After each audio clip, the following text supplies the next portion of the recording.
July 18ஆம் தேதிக்கான current affairs தான் பார்க்க போகிறோம். ஃபஸ்ட்டு நியூஸ் பார்த்தீங்க அப்படின்னா, தியாகிகள் தினம். நம்ம தமிழ்நாட்டில் தியாகிகள் தினம் என்னைக்கு அனுசரிக்கிறாங்க அப்படின்னா, ஜூலை 17ஆம் தேதி. ஓகேவா? ஸோ இந்த நேத்திக்கு மிஸ் ஆயிடுச்சு இந்த நியூஸ். இதை மட்டும் கொஞ்சம் நோட் பண்ணி வச்சுக்கோங்க. அடுத்தது, இந்தியாவின் சிலிக்கான் பள்ளத்தாக்கு அப்படின்னு அழைக்கப்படுற பிளேஸ் எதுன்னு பார்த்தீங்கன்னா பெங்களூர். ஓகேவா? அதே போல் இந்தியாவின் மின்னணு தலைநகரம் அப்படின்னும் அழைக்கப்படுறது பெங்களூர் தான். இந்தியா சிலிக்கான் வேலி அண்ட் மின்னணு தலைநகரம் ரெண்டுமே பெங்களூர் தான். ஸோ எதனால இது சிலிக்கான் பள்ளத்தாக்கு அப்படின்னு அழைக்கப்படுதுன்னு பார்த்தீங்கன்னா, பெங்களூரில் இந்த ஐடி ஹப்ஸ், அதாவது தகவல் இந்த தொழில்நுட்ப நிறுவனங்கள் எல்லாம் நிறைய அதிகமாக இருக்குது.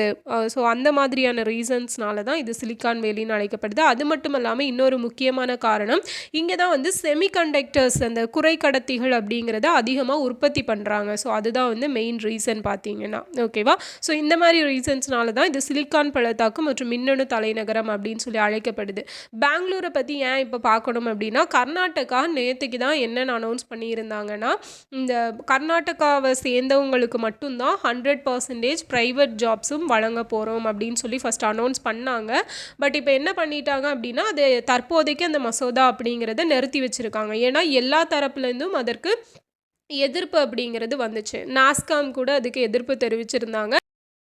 பார்த்தீங்க அப்படின்னா, இப்போ உள்ளூரில் அவங்களுக்கு இப்போ ஐடிலலாம் வேலை செய்கிறதுக்கு, ஐடி ஆகட்டும் இல்லை இன்னொரு எம்என்சி ஆகட்டும், எங்கேயாவது வேலை செய்கிறதுக்கு அவங்களுக்கு தேவையான திறமை கிடைக்காத பட்சத்தில் அவங்க என்ன இப்படி ஒரு கண்டிஷன் போட்டாங்கன்னா, நாங்கள் எங்கள் கம்பெனிஸை வேறு இடத்துக்கு தான் மூவ் பண்ண வேண்டி இருக்கும். ஸோ இந்த மாதிரியான விஷயங்கள் எல்லாம் நடந்தனால இப்போதைக்கு அந்த மசோதா அப்படிங்கிறத நிறுத்தி வச்சுருக்காங்க.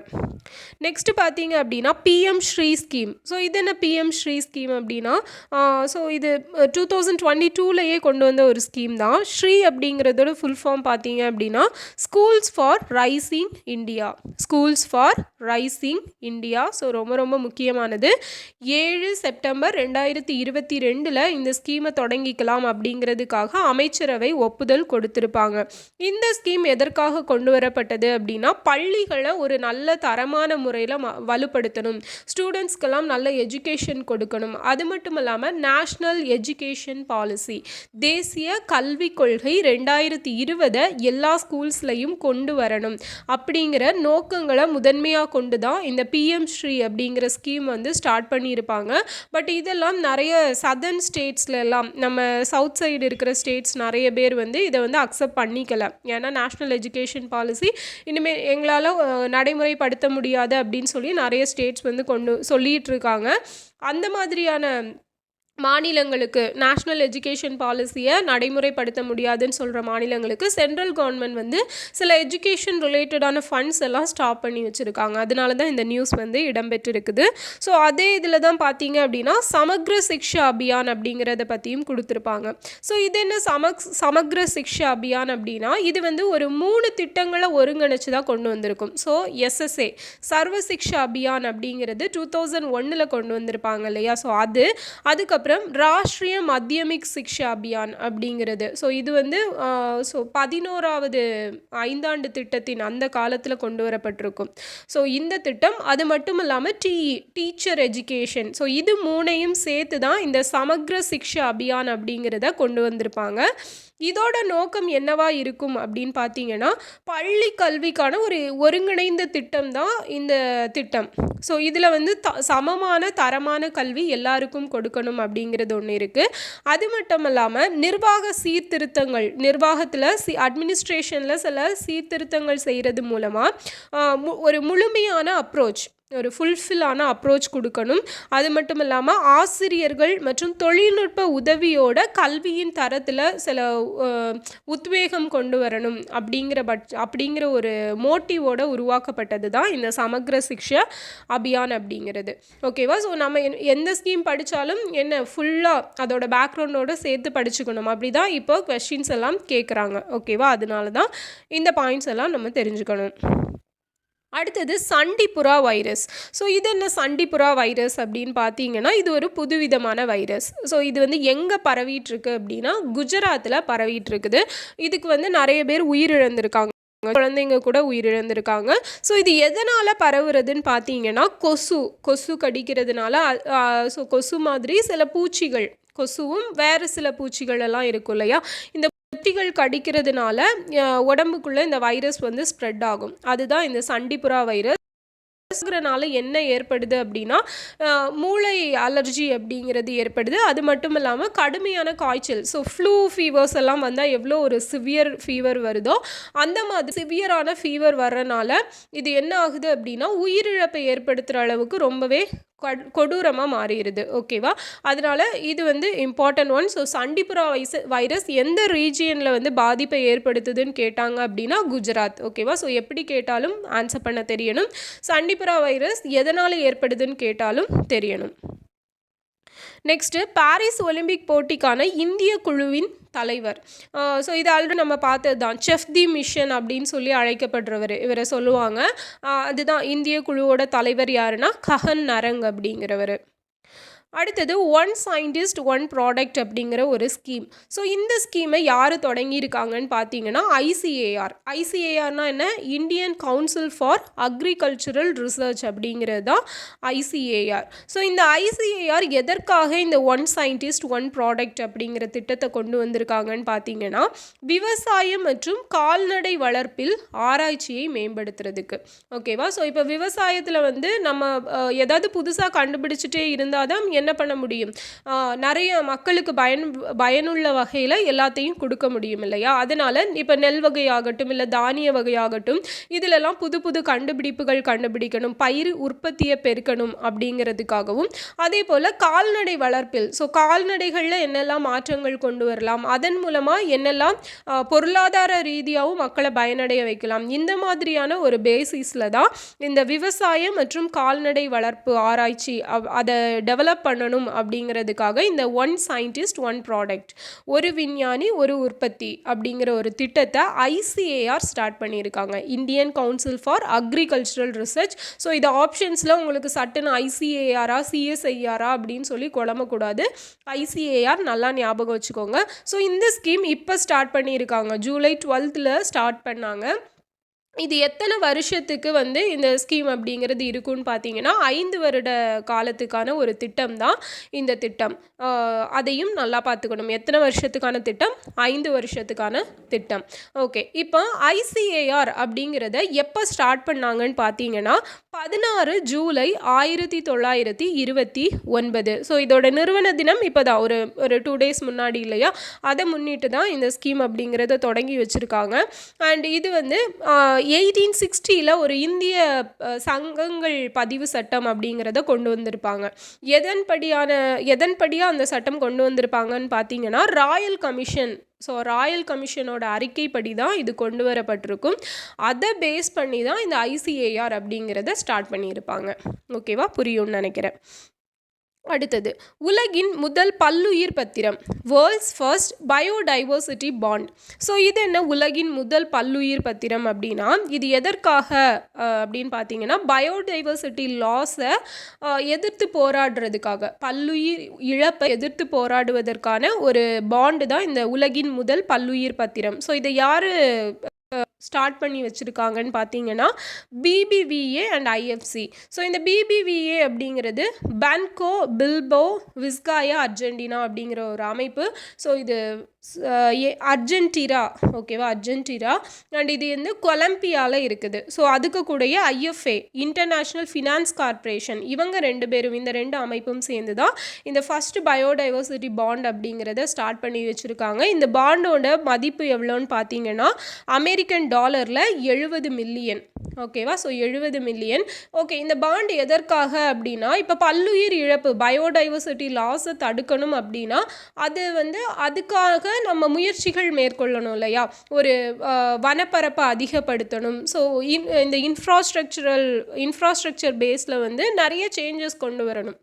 ஓகே, ஸோ அப்போதான் வந்து என்ன பண்ண முடியும், இந்த பயோடைவர்சிட்டி லாஸ் அப்படிங்கிறத தடுக்க முடியும். ஸோ இந்த மாதிரியான விஷயங்களுக்காக என்ன மெயினாக தேவைப்படும், ஃபண்டு தேவைப்படும். அதற்காக தான் இந்த பயோடைவர்சிட்டி பாண்ட் அப்படிங்கிறத இன்ட்ரடியூஸ் பண்ணியிருக்காங்க. அடுத்தது கோஸ்பார் 2024 அவார்ட்ஸ். ஸோ இது என்ன காஸ்பார் அப்படின்னா கமிட்டி ஆன் ஸ்பேஸ் ரிசர்ச். என்னது கமிட்டி ஆன் ஸ்பேஸ் ரிசர்ச். இது வந்து 1958 ஸ்டார்ட் பண்ணியிருப்பாங்க.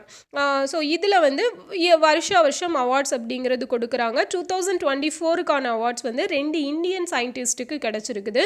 ஸோ யாருக்குன்னு பார்த்தீங்கன்னா பிரஹ்லாத் சந்திரா அகர்வால் அண்ட் அனில் பரத்வாஜ். யாரெல்லாம்? பிரஹ்லாத் சந்திரா அகர்வால். ஸோ அகர்வால்னு ஞாபகம் வச்சுக்கிட்டாலும் சரி, பிரஹ்லாத் சந்திரான் ஞாபகம் வச்சுக்கிட்டாலும் சரி. இன்னொருத்தர் Bharadwaj, Anil Bharadwaj. Okay, next Euro Parliament president. So Euro பார்லிமெண்ட்டோட தலைவராக யார் தேர்ந்தெடுக்கப்பட்டிருக்காங்க, வெற்றி பெற்றிருக்காங்க அப்படின்னா கன்சர்வேட்டிவ் பார்ட்டியை சேர்ந்த ராபர்ட்டா மெட்சோலா அப்படிங்கிறவங்க தான் வின் பண்ணியிருக்காங்க. ஸோ இவங்க ஆல்ரெடி வந்து தலைவராக இருந்தவங்க தான். செகண்ட் டைமும் இவங்க தேர்ந்தெடுக்கப்பட்டிருக்காங்க. ஸோ அங்கே வந்து பார்த்தீங்கன்னா 2.5 இயர்ஸ் வந்து இருப்பாங்க. ஸோ 2.5 இயர்ஸ்ன்னு பார்க்குறப்ப 2027 வரைக்கும் இவங்க தலைவராக இருப்பாங்க. அண்ட் இன்னொரு விஷயம் பார்த்தீங்க அப்படின்னா இவங்க தான், இந்த ராபர்ட்டா மெட்சோலா அப்படிங்கிறவங்க தான் ஃபஸ்ட்டாக யூரோ பார்லிமெண்ட்டுக்கு பிரசிடெண்ட்டாக செலக்ட் ஆனவங்க. ஓகே, ஸோ அவங்க தான் 2வது முறையாக வெற்றி பெற்று முதல் பெண் அப்படிங்கிற ஒரு சாதனையும் பண்ணியிருக்காங்க. அடுத்தது பால் ககாமே. ஸோ யார் இது பால் ககாமே அப்படின்னா ருவாண்டாவோட அதிபர். ஸோ ருவாண்டாவோட அதிபராக தேர்ந்தெடுக்கப்பட்டிருக்கிறவர் தான் இவர் வந்து எத்தனையாவது தடவை தேர்ந்தெடுக்கப்பட்டிருக்கிறாரு அப்படின்னா 4வது முறையாக தேர்ந்தெடுக்கப்பட்டிருக்காரு. அடுத்தது மைத்ரி உதயன். ஸோ மைத்ரி உதயன் அப்படிங்கிறத எங்கே ஓப்பன் பண்ணியிருக்காங்கன்னு பார்த்தீங்கன்னா மொரீஷியஸில். ஸோ நம்ம இந்தியாவோட வெளியுறவுத்துறை அமைச்சரான ஜெய்சங்கர் ரீசெண்டாக மொரீஷியஸுக்கு சுற்றுப்பயணம் அப்படிங்கிறது போயிருப்பார். அப்போது அங்கே போய் ஒரு இரு நாடுகளுக்கும் இடையேயான நட்பை வலுப்படுத்துவதற்காக ஒரு நட்பின் அடையாளமாக இந்த மைத்ரி உதயன் அப்படிங்கிறத ஓப்பன் பண்ணி வச்சுருப்பாங்க. ஓகேவா? ஸோ இது வந்து எந்த கண்ட்ரியில் ஓப்பன் பண்ணியிருக்காங்கன்னு கேட்டாங்கன்னா மொரீஷியஸ் அப்படிங்கிறத ஞாபகம் வச்சுக்கோங்க. அடுத்தது Asia's first health research related preclinical network facility. So ஆசியாவின் முதல் சுகாதார ஆய்வு தொடர்பானது. எது தொடர்பானதுன்னு பார்த்தீங்கன்னா preclinical network facility. So preclinical network facility அப்படின்னா இப்போது ஏதாவது ஒரு நோய் வருது அப்படின்னா அதை நம்ம முன்கூட்டியே தடுக்கணும். ஸோ முன்கூட்டியே தடுக்கிறதுக்கு தான் என்ன பண்ணுவாங்க, இந்த வேக்சினேஷன் அப்படிங்கிறதெல்லாம் கண்டுபிடிச்சிருக்காங்க. ஸோ அது ரிலேட்டடாக அந்த நோய்களை பற்றி கண்டுபிடிக்கிறது, ஸோ அந்த நோய்களை வந்து முன்கூட்டியே தடுக்கிறது எப்படி அப்படிங்கிறதெல்லாம் ரிலேட்டடான ஒரு ரிசர்ச் பண்ணுறதுக்காக எங்கே அதை வந்து ஸ்டார்ட் பண்ணியிருக்காங்கன்னு பார்த்தீங்கன்னா ஆசியாவிலே முதல் முறையாக ஃபரிதாபாத்தில் ஸ்டார்ட் பண்ணியிருக்காங்க. ஃபரிதாபாத் எங்கே இருக்குது? ஹரியானாவில் இருக்குது. ஸோ ஃபரிதாபாத் அப்படின்னோடனே நமக்கு எது ஞாபகம் வரணும்னு பார்த்தீங்கன்னா ஜாகிரஃபியில் என்ன படிச்சிருப்போம், தேசிய நீர் மின்சக்தி நிறுவனம் அப்படிங்கிறது எங்கே இருக்குது? ஃபரிதாபாத்தில் தான் இருக்குது. ஸோ உங்களுக்கான ஒரு கொஷின் பார்த்தீங்க அப்படின்னா முதல் முறையாக நீர்மின் உற்பத்தி அப்படிங்கிறத இந்தியாவில் எந்த இயர் எங்கே பண்ணியிருப்பாங்க அப்படிங்கிறத கமெண்ட் பண்ணுங்கள். ஓகேவா? ஓகே, நெக்ஸ்ட்டு பார்த்தீங்க அப்படின்னா சர்வதேச நெல்சன் மண்டேலா தினம். ஸோ சர்வதேச நெல்சன் மண்டேலா தினம் எப்போனா ஜூலை 18 ஸோ இதை 2009 யுனைடெட் நேஷன் வந்து அனௌன்ஸ் பண்ணியிருப்பாங்க. ஓகேவா? ஸோ இதான் வந்து இன்னைக்கான important current affairs. So recap மட்டும் பார்த்தலாம். தியாகிகள் தினம் ஜூலை 17 இந்தியாவின் சிலிக்கான் பள்ளத்தாக்கு பெங்களூர். PM ஸ்ரீ ஸ்கீம் எப்போ ஸ்டார்ட் பண்ணியிருப்பாங்க? 7th September 2022. அடுத்தது சமக்ர சிக்ஷா அபியான் அப்படிங்கிறது என்ன அப்படிங்கிறத பற்றி பார்த்துருக்குறோம். சண்டிபுரா வைரஸ் எங்கே பரவிட்டுருக்கு? குஜராத். பாரிஸ் ஒலிம்பிக் போட்டிக்கான இந்திய குழுவின் தலைவராக நியமிக்கப்பட்டிருக்கிறவர் கஹன் நரங், செஃப் தி மிஷன் அப்படின்னு சொல்லுவாங்க.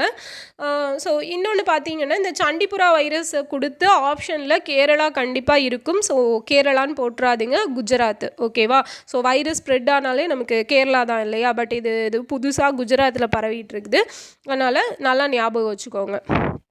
அடுத்தது one scientist one product. So இதை யார் ஆரம்பித்து வச்சுருக்கிறா இந்த திட்டத்தை? ICAR, உலகின் முதல் பல்லுயிர் பத்திரம். ஸோ இது வந்து BBVAவும் IFCயும் சேர்ந்து லான்ச் பண்ணியிருக்காங்க. இதோட மதிப்பு என்னென்னா அமெரிக்கன் டாலரில் 70 மில்லியன். காஸ்பார் 2024 அவார்ட் யாருக்கு கொடுத்துருக்காங்க? பிரஹ்லாத் சந்திரா அகர்வாலுக்கும் அனில் பரத்வாஜுக்கும். யூரோ பார்லிமெண்ட் பிரசிடெண்ட்டாக தேர்ந்தெடுக்கப்பட்டிருக்கிறவங்க ராபர்ட்டா மெட்சோலா. பால் ககாமே இவர் வந்து ருவாண்டாவோட அதிபர். மைத்ரி உதயன் அப்படிங்கிறது மொரீஷியஸில் இந்தியா சார்பில் ஓப்பன் பண்ணி வைக்கப்பட்ட ஒரு place. Asia's first health research related preclinical network facility எங்கே ஸ்டார்ட் பண்ணியிருக்காங்க? ஃபரிதாபாத், ஹரியானா. சர்வதேச நெல்சன் மண்டேலா தினம் ஜூலை 18. ஸோ இந்த வீடியோ உங்களுக்கு யூஸ்ஃபுல்லாக இருந்திருக்கும்னு நினைக்கிறேன். இது வந்து உங்கள் ஃப்ரெண்ட்ஸுக்கும் ஷேர் பண்ணுங்கள். மறக்காமல் லைக் பண்ணிடுங்க. இப்போ தான் ஃபஸ்ட்டு டைம் நம்ம சேனல் பார்க்குறீங்க அப்படின்னா சப்ஸ்கிரைப் பண்ணிக்கோங்க சேனலை, ஓகேவா? ஸோ சப்ஸ்கிரைப் பண்ணி பெல் ஐக்கான் கிளிக் பண்ணிக்கோங்க. அப்போ தான் நம்ம போடுற வீடியோஸ் எல்லாமே உங்களுக்கு நோட்டிஃபிகேஷன் வரும், ஓகேவா? ஸோ அட்வான்ஸ் தமிழ், சிறப்பு தமிழ் வந்து புது சீரீஸ் ஆரம்பித்து நேற்றையிலேருந்து வீடியோஸ் போட்டுட்ருக்கோம். ஸோ அதையும் ஃபாலோ பண்ணுங்கள். கண்டிப்பாக உங்களுக்கு யூஸ்ஃபுல்லாக இருக்கும், ஓகேவா? ஸோ நெக்ஸ்ட் வீடியோவில் பார்க்கலாம். தேங்க்யூ.